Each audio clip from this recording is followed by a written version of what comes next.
Hey y'all, it is Stephanie Martin here with Move by Purpose. I am a transformational life coach where I help Christ-centered, trailblazing, high-achieving women who feel called to transform lives through their work, life, message, and leadership. Welcome to the Surrendered Life Show. Yesterday on Facebook, on my Facebook page, and if you're not connected, I will link all of that below. I did a Facebook Live. And it was very apparent that I had a lot of emotions going on. I felt very stuck. I felt really blocked and so frustrated that what I felt like should be easy for me and not that difficult for me was actually something that I was struggling with. And I spiraled down and I put myself into the shoulds, don't should on yourself and all of that. And I can link that below to that. I mean, the emotion was very fresh and very real, where I talked about what was going on. And so I ended up going for a walk. And the question of that is, the best thing to do when you are stuck is ... And I got great feedback from the community, and I want to hear from you. What is the best thing to do when you feel stuck? And I'll share what I did, because I'm going to read from my book, The Messy Middle. And I love how God works, because I was very emotional, very raw and real with what I was struggling with. And a friend of mine reached out to me on Facebook Messenger asking, how can I pray for you? How can I support you?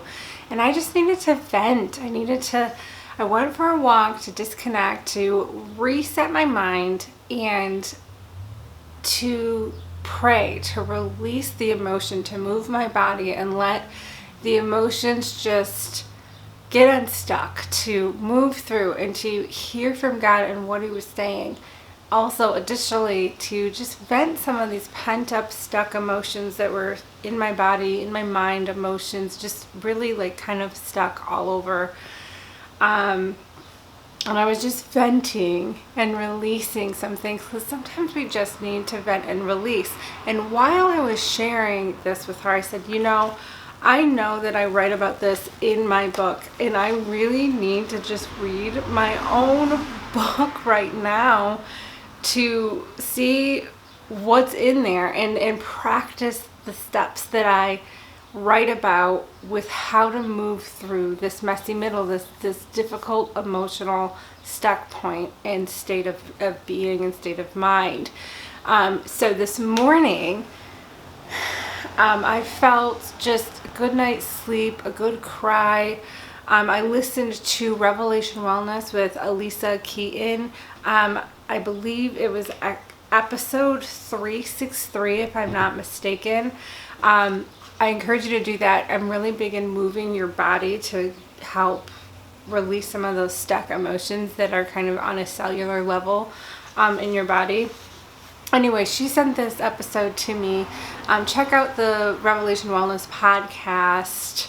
Elisa Keaton is amazing. I love her work, and I love what they do at Revelation Wellness. And my friend is a Revelation Wellness instructor who was encouraging me. Anyway, so this morning, after a good cry, working through that, listening to that podcast, I happened to open to this page right in the middle of my book. It just opens. Come on, focus. I don't think it is. So it's about fear and these difficult, complex emotions. So the chapter just happens to open to the chapter on emotional and mental obstacles in here. And here are some of the fear scripts or questions or things that we fight when we're stuck or overwhelmed or in this messy middle emotional state. And it is this going to work? How can I do this? Is this right or wrong? Should I be doing this? And so these are questions of doubt. These are questions rooted in a place of fear. And these questions can go on and spiral you down really quickly. And so I talk about in here how to shift through that. And I love that, even though I wrote about this, that I still needed support. And I talk about the importance of praying and going to God first, and then taking a rest and taking a break to shift. Sometimes you need to take a nap, go for a walk, go outside, shower, cry, call a friend. And then I talk about the importance of community, having other people to support you. And while I was processing with this friend and this confidant, I realized as I was talking that the problem was fear, and the problem was that I was getting so focused on what wasn't working, what wasn't happening, and I was allowing my mind to lock in on that and start meditating on that or fixating on that, and that was all I saw. So then I started seeing more of what wasn't working and what I was perceiving that I didn't have, and that placed me in a very negative mindset and a very negative attitude, and it just was starting to infect and leak into every area of my life. And so that realization came as I was talking to her. And it's funny because I actually write about that in my book, that we need to take our thoughts captive. And sometimes processing out loud after we pray and seek God first, go for a walk, it's helpful to reach out to a trusted confidant and process through our emotions and our feelings. And so that's step one. I say step one, pray it out. Step two, offer a sacrifice of thanksgiving and praise. I didn't necessarily follow this. I actually ended up step three, call a trusted friend or mentor or confidant. You don't have to necessarily follow these in perfect order, because the realization of my mindset and how much I was focusing on and what I was speaking and what my words were declaring and stating was more of a negative thing than a positive thing. And that was what was spiraling me and drawing me down, pulling me down, and making me feel very, very stuck and defeated and overwhelmed and fear and doubt and just all the ugly things that the enemy puts upon us to try to make us give up. So, and then fourth, watch your words. Okay? And watch your words. When emotional and distraught about a situation, we can speak a whole lot of the wrong things. Take the time to speak differently. So whatever that is, are you financially struggling? Are you feeling like you have no time? What is it that you feel like you have lack in? And then catch how often you speak about that. Are you speaking abundance or are you speaking lack? Are you complaining? Are you being negative? Are you falling into self-pity and victim mindsets? Are you starting to feel sorry for yourself? And, how often is that going on? Pay attention to that and then shift it and have grace with yourself. I even fell into this. I was realizing that, and I caught it as I was listening to myself talk and expressing my emotions. And yeah, feel your feelings. I was feeling them. I was allowing them to be felt. I was processing out loud with a trusted friend. I was praying and releasing, and I was detaching from the emotion. And I share all about that in this book. So I want to read some things, and I'm going to have a worksheet designed and connected in this in the description below by the time this is up. But so I'm going to read a little bit about this to help you practice giving more thanksgiving and praise. So when you feel stuck, a lot of times we really need to change what our attention is focused on, and change our words and change our attitude and perspective. And praying, going for a walk, taking a break, taking a rest, reaching out to a friend to help support us and comfort us are all great things. And then we need to change our attitude and our perspective on what we're looking at to positive, to notice abundance rather than the lack, to notice that our source is God, our Father, who loves us and takes care of us and has the answers and the wisdom to supply for us with what we need. And we tap into that with thanksgiving and praise.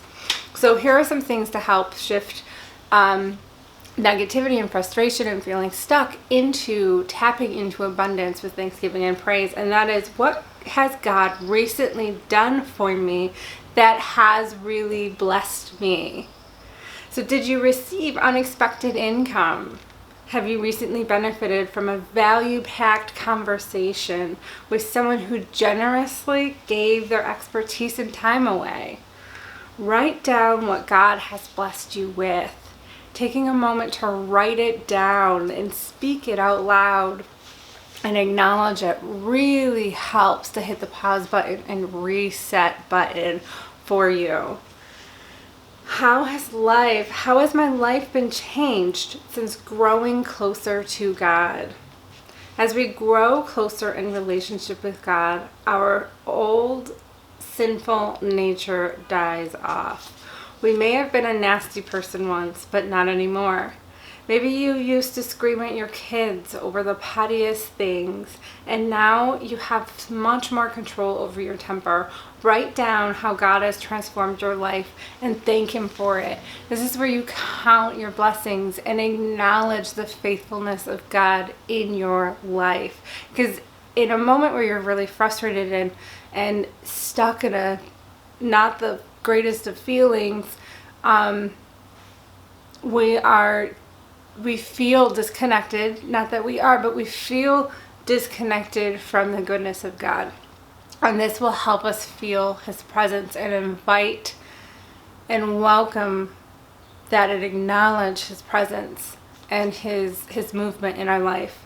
How has God shown up for you when there was no other way out? We can probably call many, many times where God has delivered us and shown up in such a mighty big way for us. We have all experienced times when God has shown up big. Maybe you were pressed at all sides and there was no way out but God, right on time and in His glory, made a way for you. Write that down and give thanks for it.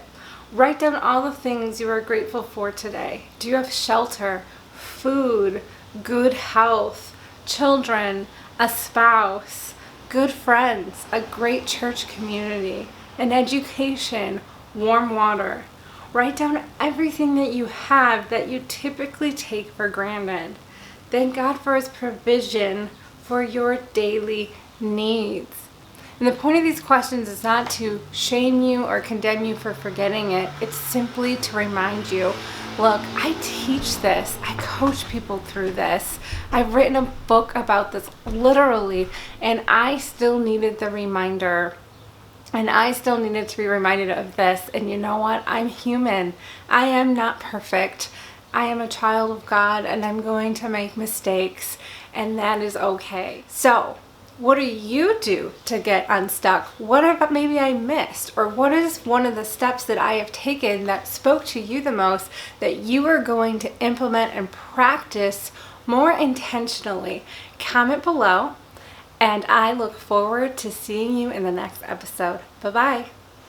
If you like these episodes in the show, be sure to subscribe, give it a thumbs up, comment and engage. I want to hear from you. I want to make this a family environment, and hit that notification bell to make sure you don't miss an episode.